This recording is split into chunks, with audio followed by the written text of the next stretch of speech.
crois qu'on a compris. Bienvenue dans l'équipe, Richard. Jacques a réussi le test du parrain de la mafia. Jacques est devenu officiellement membre du gang. Quand il s'est retrouvé seul dans la chambre, Jacques a immédiatement scruté chaque recoin de la pièce, car il devait s'assurer de ne pas être surveillé. Ce n'est qu'après avoir confirmé que la pièce était absolument sûre, qu'il a sorti le téléphone caché dans sa semelle. Oui? J'y suis. Il m'a fait jouer à la roulette russe. Probablement pour que ça soit plus spectaculaire. Merde, vous l'avez fait? En fait, une semaine plus tôt, des agents fédéraux avaient contacté Jacques. Ils voulaient que Jacques infiltre la mafia pour collecter des preuves de leurs crimes, afin de s'introduire dans le gang. Les agents ont organisé un enlèvement. Des agents déguisés en kidnappeurs ont enlevé le fils unique du parrain. Les agents ont réussi à enlever le garçon. Oh non, non! Ok. Jacques est passé à l'action.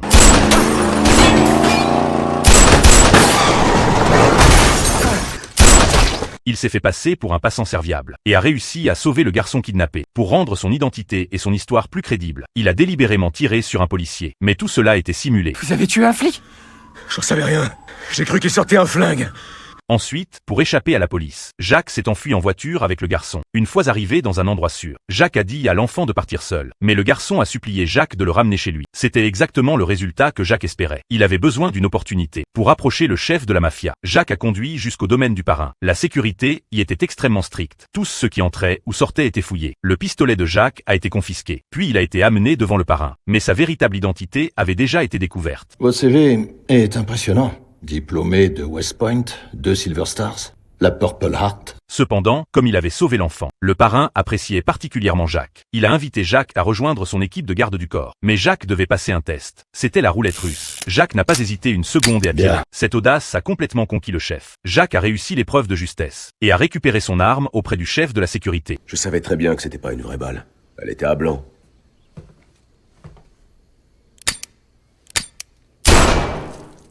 Vous auriez fait quoi si je m'étais vraiment buté? La même chose qu'avec le précédent.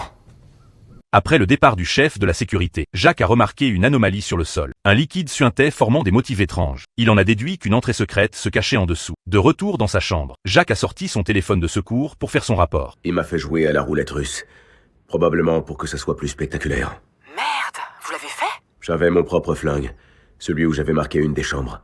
J'ai mis la balle dedans, comme ça, même avec le barillet fermé, je savais où elle était. En fait, Jacques avait marqué son arme à l'avance, ce qui lui permettait de connaître la position de la balle. Une fois que tout le monde dormait, Jacques s'est discrètement glissé par la fenêtre, vers la pièce suspecte repérée dans la journée. Effectivement, une entrée de cave était dissimulée ici. Il est descendu prudemment dans la cave. Il y a découvert les affaires de l'agent féminin disparu. Alors que Jacques s'apprêtait à retourner dans sa chambre, une voiture